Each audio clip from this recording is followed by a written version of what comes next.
Hello, my name is Andy and I am the Village Idiot. I'm armed with a car and a GoPro and an unhealthy amount of time on my hands. I'm using that time to attempt to visit every civil parish in England.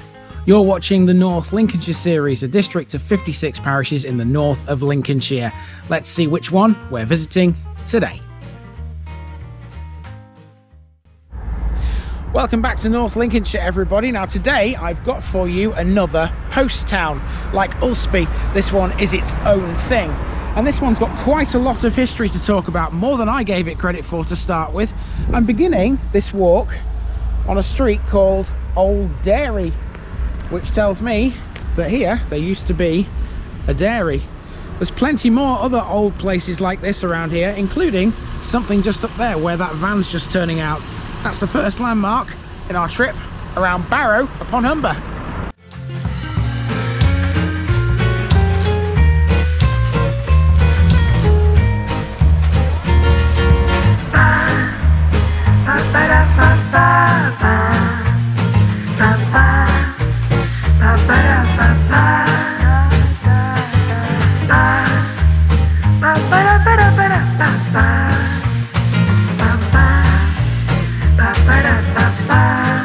This North Lincolnshire episode is sponsored by Past Days, a family history blog by June Terrington. You'll find her link in the description.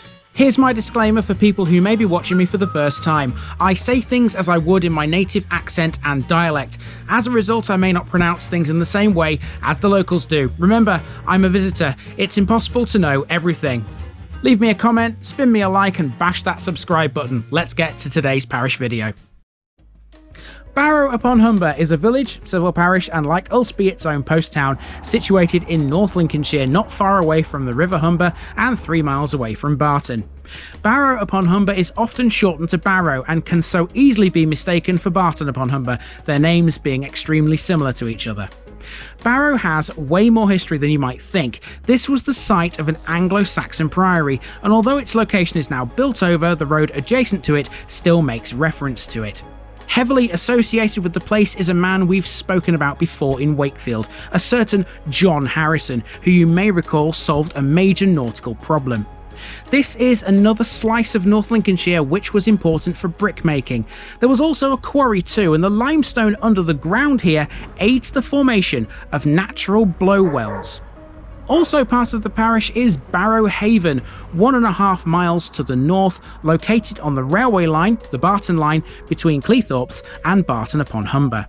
Like New Holland, Barrow Haven has a wharf which handles timber from the Baltics, but it's also got a whole heap of other historical interest, all of which this one video simply cannot cover. Let's get walking and get a feel for what Barrow upon Humber is all about.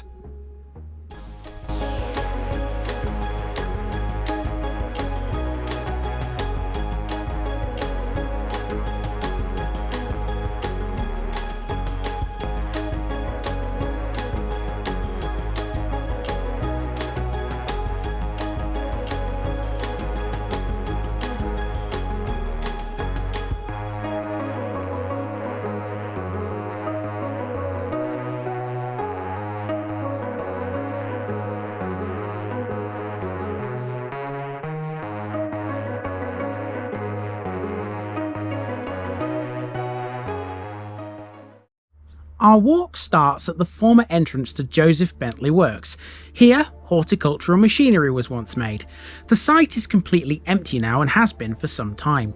However, there are some images online of what it used to look like, even some from the urban explorers out there whilst it was derelict. It appears to still be awaiting some redevelopment. Opposite the site we have a restored, hand-operated water pump, which originally drew water up into barrels on horse-drawn carts, which would then deliver it to the houses in and around the village. Fresh water was also available from 2 blowwells. Called the Cader Wells originally, they came to be known locally as the Cadwells. They're located in the Barrow Blowwells Nature Reserve. There are many freshwater springs in the area too. One such spring is the source of this local stream, known as the Beck. This will become a little more important later. So check this out, the pump mechanism still works. Watch. Obviously there's no water coming out of it, but you can still move the lever. Fun fact, St Chad and Cader are one and the same thing. This big house stands on the corner of a road called St Chad, which runs alongside the site of a late Anglo Saxon monastery. It's now been built over. Across from this is an old red phone box. This one's empty, but there is another one to see further around our route. This part of the village, by the way, is called the Island. We've arrived at Barton Street's junction with North Street, where we find a standalone post box. Barrow does have its own post office, however, which is inside a shop in the marketplace. Across the road we've got some educational buildings. To the right of shot is a preschool, and to the left is Barrow's one and only primary school.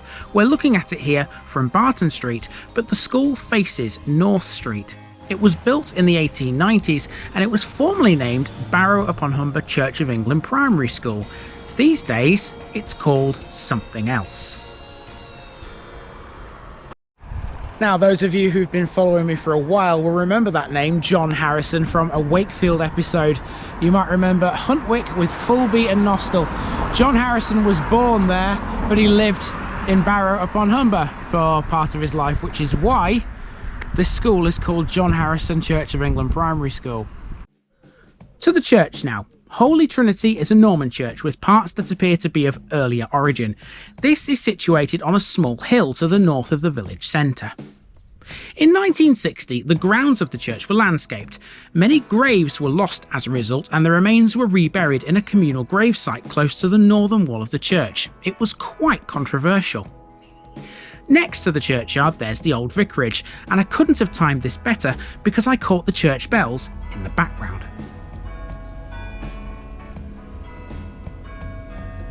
The church also has the War Memorial in its grounds. Barrow was bombed during World War II, and several unexploded bombs have in the past been removed from the village by bomb disposal experts. It's thought the reason for that is down to the Germans' intended target, Hull, being heavily defended, and Barrow was the unfortunate place the planes dumped their bombs. So you might just have been able to see on that last shot there is a cross shaft which is in the churchyard. It's here. I wonder if there's a sundial or something on top of this. No, there isn't. It's just a bog standard cross shaft.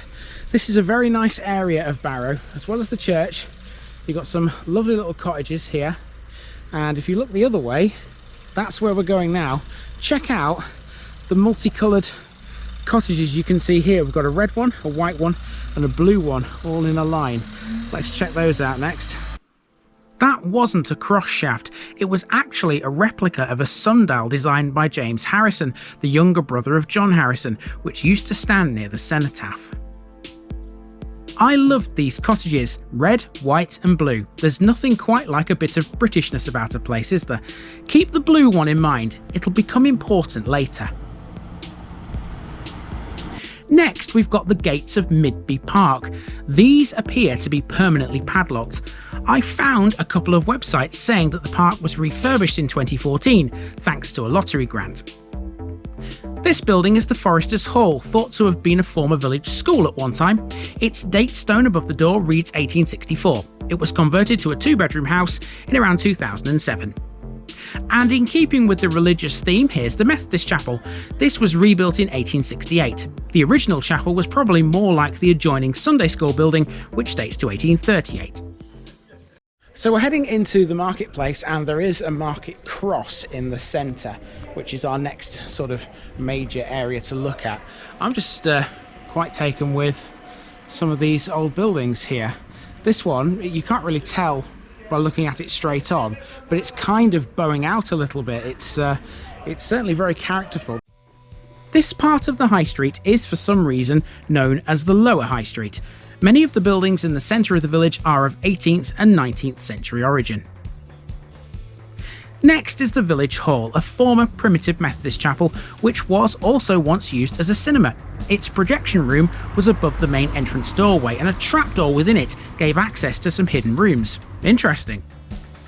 Next we have a nice little butcher's, Sergeant's, which has been going since 1980 and is very popular with the locals.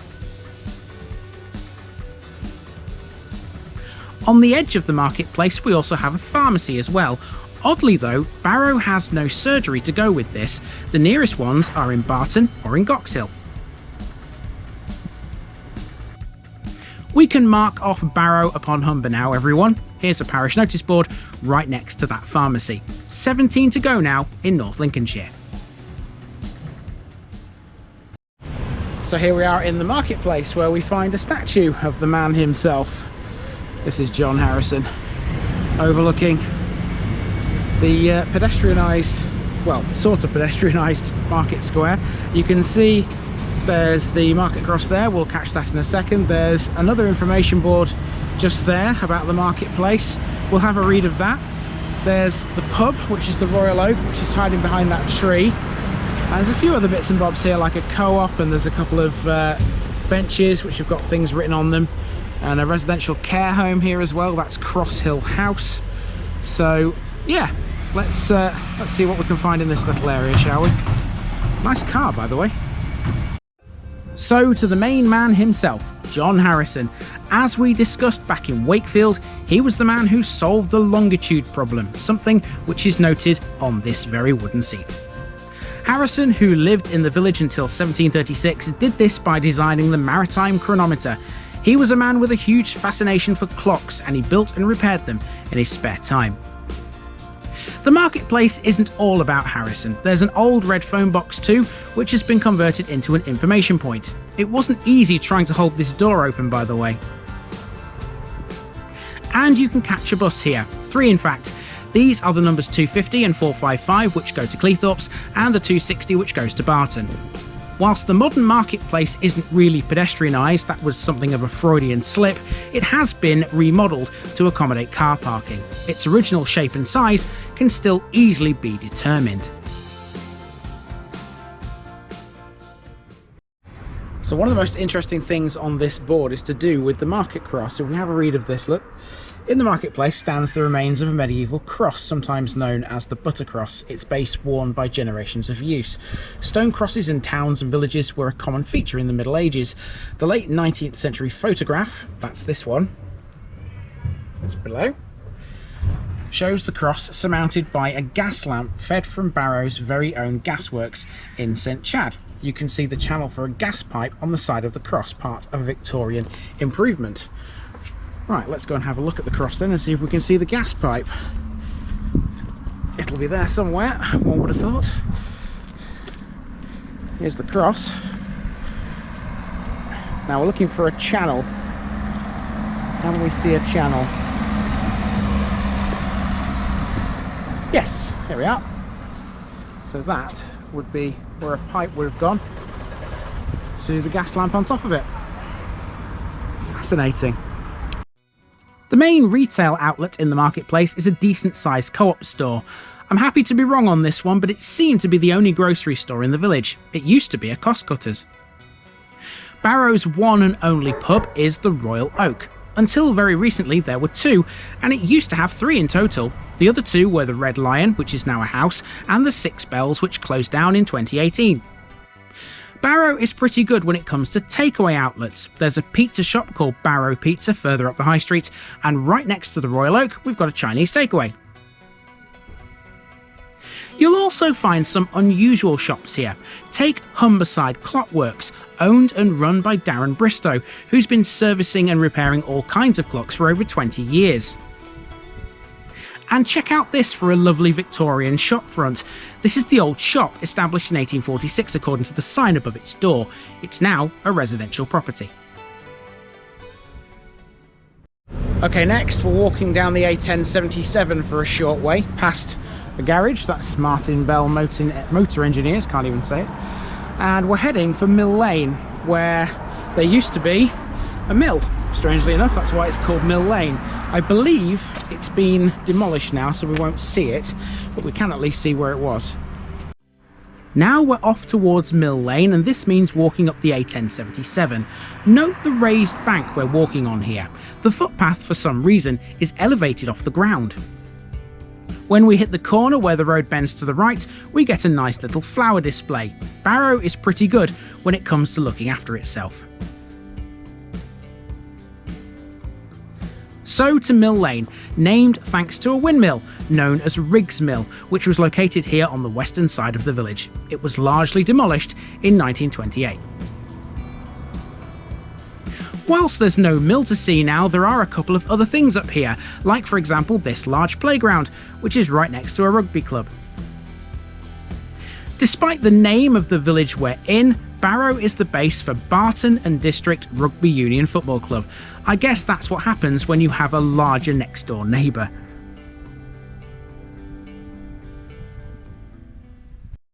There you go, just goes to show, doesn't it, that you don't have to be in West Yorkshire to find a rugby club. Mind you, in West Yorkshire it tends to be rugby league, doesn't it? This is rugby union. Let's move on. Apparently, the German honorary consul for this part of the country lives in this house on Westerby Lane. A consul is an official representative of the government of one state in the territory of another. However, an honorary consul is not a career official of the state. They may not even be the same nationality. Their job is still the same though, to assist and protect the citizens of the consul's own country and facilitate trade and friendship between the two countries in question. Moving on, we've got Blacksmith's Close now off Silver Street. The clue's in the name for that one. Now we've hit Town Street and you're looking at one of the many Grade 2 listed buildings in Barrow. That's Barrow House. Barrow's grandest house is arguably Down Hall. And as we hit the B1206, away to the right is Barrow Hall, which our route won't pass. Grade 1 listed, it was built in 1789 for the barrister George Ulceby. It's now a care home. Alright, 3 streets left on the main walk: Lord's Lane, Green Lane and Palmer Lane, which will take us back to the old dairy where we began. This is Lord's Lane, a very rural street, isn't it? No footpaths on this one unless you want to count this one here, which I suppose you should. It's like the one we saw earlier on the A1077, isn't it? There's more than you think on Lord's Lane. For starters, we have the Six Bells Seat, referring of course to the former pub, which you can find at the end of the road. Chapel Close is off Lord's Lane, and here's why. This is a former Congregationalist and independent chapel founded in 1784. It doesn't look bad for its age. If you weren't content with the red, white and blue cottages on the high street earlier, well, you can always try this one instead, a nice bright yellow one to brighten your spirits. Now we're at the corner and this is the former Six Bells pub. One thing that set this one apart from other pubs was its own house beer, Six Bells Bitter. Live music at weekends was often a thing here too. Green Lane next, and green by name, green by nature. Here we've got another lovely coloured cottage. All these different colours, we might as well be in Tobermory. I think I'm going to nickname this one the colourful place of North Lincolnshire. All these different coloured houses, it's fantastic, it's so characterful. It's just, you don't see this everywhere, do you? And this is why I love doing this, because you don't see this all the time. It's not something that's a commonplace thing. If you walk around a town or a city, all the houses tend to look vaguely similar because they're usually built on housing estates or rows of terraces. Well, here you certainly haven't got that. You've got much more character, and that's why I like doing this. Palmer Lane will take us back to the beginning. At number 20 we have the Mount, a care home which provides accommodation for 19 people with a learning disability or with challenging behaviour. It's not all about the 18th and 19th century in this place, by the way. Franklin Way off Palmer Lane shows us that there are some new houses mixed in with the older ones. Our last stop is a small green near the beck, where we find 2 horse chestnut trees which were donated by a local couple in 2018. Now, speaking of the beck, I've got some more to tell you about it. So here we are back at the beck, which we saw earlier at the top of this video. It looks a bit dry at the moment, but we have had quite a long, prolonged dry spell. So I imagine any water that was in there has dried up at the moment, but of course it will be replenished at some point when we get a bit of rainfall. We'll all be thankful for a bit of rainfall after this heat wave.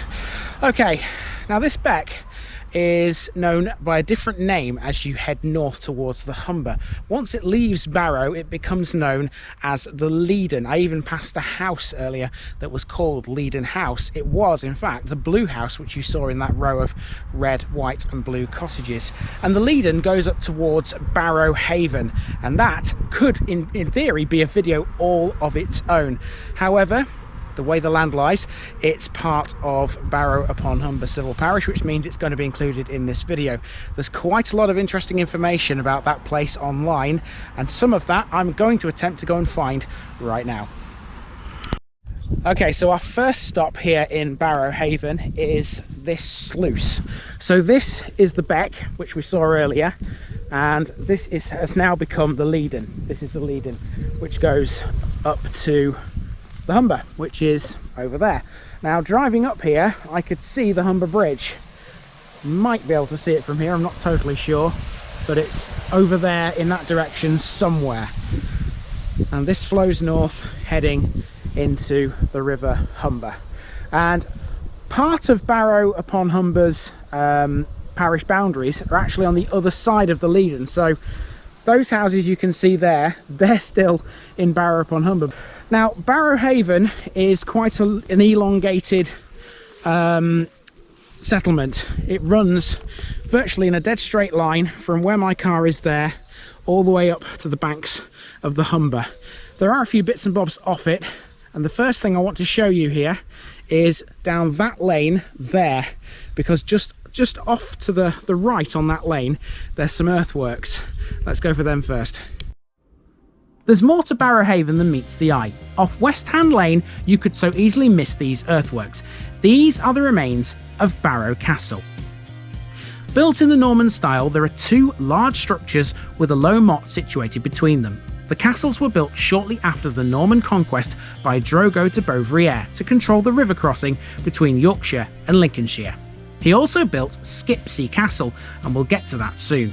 Extensive excavations were carried out in 1963 to determine the extent of these remains. Next, we have an old mill. Milling was just one of the local industries in Barrow Haven. Its main one was a brickworks, much like its near neighbours. That's one reason why Barrow Haven has a wharf. It was a landing place for barges carrying coal from Yorkshire to fire the kilns.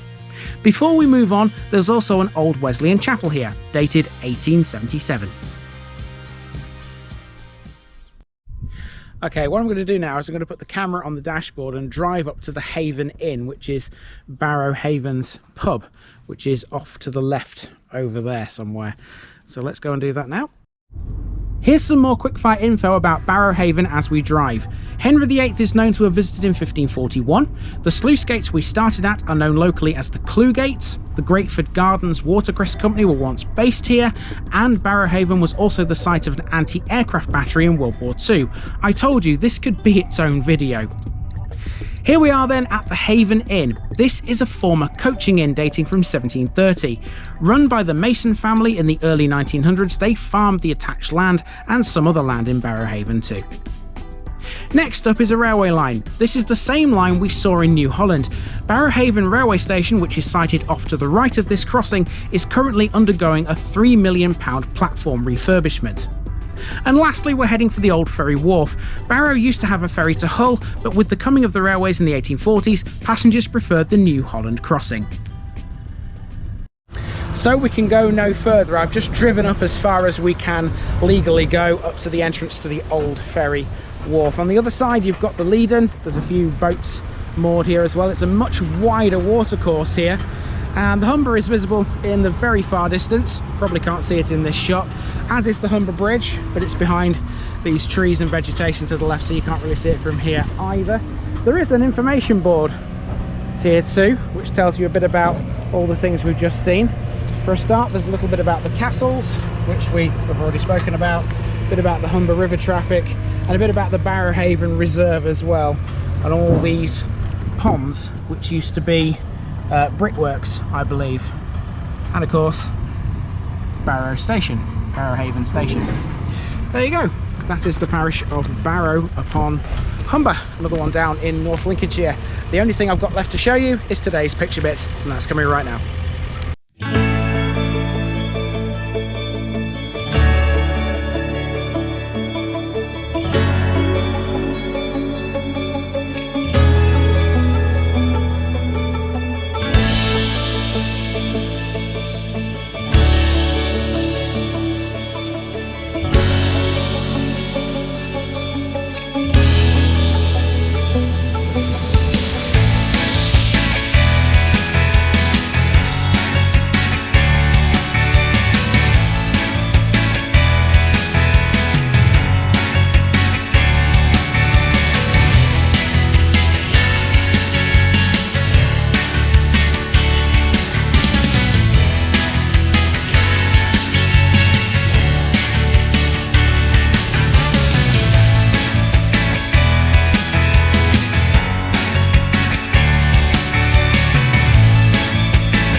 He's concentrating. Sorry, mate.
I think there's a bit of a common misconception about this part of Lincolnshire, that it's out of the way and there isn't really much to talk about.